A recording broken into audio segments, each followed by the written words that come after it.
Live from downtown Detroit, Local 4 News at 11 starts now. A young woman hit and killed while driving home from work, and those close to her say her death could have easily been prevented. The 22-year-old woman died after being hit in the middle of an intersection in southwest Detroit, one that people in that neighborhood say is becoming a big danger. We're talking about Chamberlain and Ellesmere. It's just a couple of blocks north of 4th Street. That's where Jacqueline Francis is live with what led to that deadly crash. Jacqueline. There are a lot of concerns about this intersection. It's a four-way stop, as you can see, but drivers say it's hard to see oncoming traffic because of all those cars parked along Chamberlain. So while 22-year-old Alondra De Leon was hit and killed by a car that sped through that stop sign, she maybe could have seen that car coming if her vision wasn't obstructed. There's a street-side memorial at the intersection where Alondra De Leon died. There's also one at her boyfriend's home. She changed my whole perspective of how to be a gentleman as well. She taught me a lot of things and opened up my mind. The 22-year-old died Saturday at the intersection of Chamberlain and Ellesmere in southwest Detroit. Police say she was hit by a suspected drunk driver who was speeding and ran the four-way stop. Her boyfriend rushed to the scene. I see the car crash into another vehicle that's parked. And I see caution tape, caution tape, caution tape. And the thing that hurts me the most is I see a body laying down, but it's covered. And from there, I'm like that can't be real.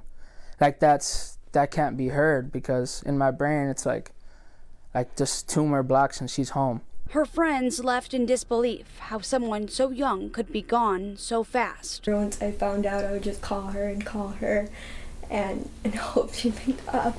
And I was just hoping that it was just a cruel joke that people were posting online. Her boyfriend's mom, in part, blaming the intersection, one that's been known for speeders. Every day, doesn't matter what time they speed, 80, 90, 100. I'm here, I see it. The city says they've received at least 15 requests for speed humps on Chamberlain, but because it's a main road, that can't happen. The Public Works Department tells us that this is a traffic enforcement issue, so that's up to police to manage. DPD telling us tonight that they are going to increase traffic patrols in this area, especially at this intersection, in light of that tragic crash. Reporting live in Detroit, Jacqueline Francis, Local 4. Okay, Jacqueline, thanks. Also developing tonight, westbound I-94 at 10 Mile Road is just reopened after being shut down all night. It was closed just before 5 p.m. after a vehicle went off the freeway and up the embankment, slamming into a tree. The closure causing a miles-long backup. St. Clair Shores police have just cleared the scene, and all lanes are back open now. So far, investigators have not released the driver's condition. Tonight, a 10-year-old boy is facing charges in Macomb County, accused of bringing a knife to school with a hit list. Today, he went before a judge on felony and misdemeanor charges. Prosecutors say he brought a knife to Prevail Academy in Mount Clemens on Tuesday and asked a fellow student to hold down a boy so he could stab him. The Macomb County prosecutor believes the hit list included children who bullied the boy. A hit list, as it said. It's pre-planned, and it is very disturbing to think that this could have happened, but it didn't. It was derailed before it could happen. Tonight, the 10-year-old is on house arrest. The school and the prosecutor, who alluded to this just a moment ago, praising the student who came forward. A star football player at the University of Michigan will play in the Big Ten Championship this weekend while facing felony gun charges. Co-captain and defensive lineman Mozzie Smith appearing in court today for arraignment on one count of carrying a concealed weapon. The charges stem from a traffic stop back in October. Prosecutor says the charges took time because Smith wasn't arrested at the scene. Smith was released on bond. Michigan's athletics director explaining the university's position on the incident in a statement, reading in part, quote, Mozzie was honest, forthcoming, and cooperative from the very beginning and is a tremendous young man. He is not and never has been considered a threat to the university or community, and Mozzie will continue to participate as a member of the team. Michigan faces Purdue in the Big Ten Championship, and that is Saturday night. There could be some big changes coming to the way Democrats select their presidential nominee in 2024, and Michigan right at the center of those changes. This weekend, the Democratic National Committee is expected to recommend changing the order of its presidential primary calendar. The proposal would see South Carolina leading off the 2024 primaries and not Iowa, which has been a tradition for decades. Under the recommendations, Michigan would also be among the first states holding its primary and could be as early as February 27th. The Justice Department scoring a big victory tonight on its investigation into the top secret documents seized from former President Donald Trump's Florida home. A federal appeals court has halted a special master review, clearing the way for the Justice Department to use those documents as part of its investigation. Former President Trump has 7 days to appeal the ruling. While the holidays can be festive and fun, it can also be a pretty dangerous time for your pets. Our Paula Tutman live in downtown Rochester tonight. Paula, these next few weeks are very busy for veterinarians. Yes, they really are, and I don't know if you can take a look around. How did this happen? The holidays are clearly upon us, and this is the time we normally warn pet owners and remind them that they've got to be extra careful for their pets. But we talked to a veterinarian today, and she's saying she's seeing a little something new this year. Good job.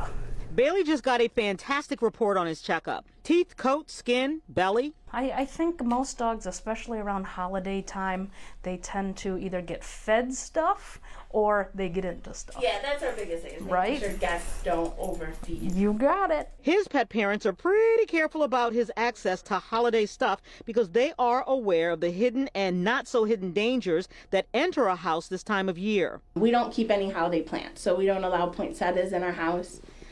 Just because they're poisonous to dogs, so I don't want to have to worry about it. But even careful pet parents can get surprised. And what Dr. Christy Yee of Hometown Veterinary Hospital is seeing in her Rochester office is not just the usual holiday suspects like chocolate and poinsettias. Unfortunately, we're seeing a higher incidence of edible consumption, and so we're seeing more and more cases of dogs coming in that have gotten into owners' edibles. Marijuana, legal in Michigan for medicinal and recreational purposes in various forms, and pets are finding the stashes. They sort of have a classic presentation.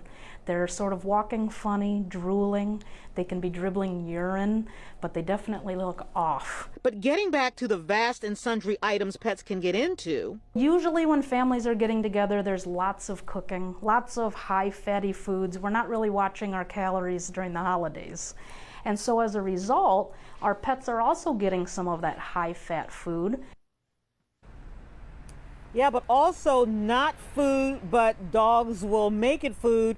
Tinsel as well as garland, and vets are saying that if they ingest that, that's pretty much a promise they're going to end up in an emergency room needing surgery. However, since COVID, we've got a shortage of veterinarians, and so it might take longer to get your pet the services, the emergency services they need. So certainly this time of year, prevention, absolutely, guys, the best medicine.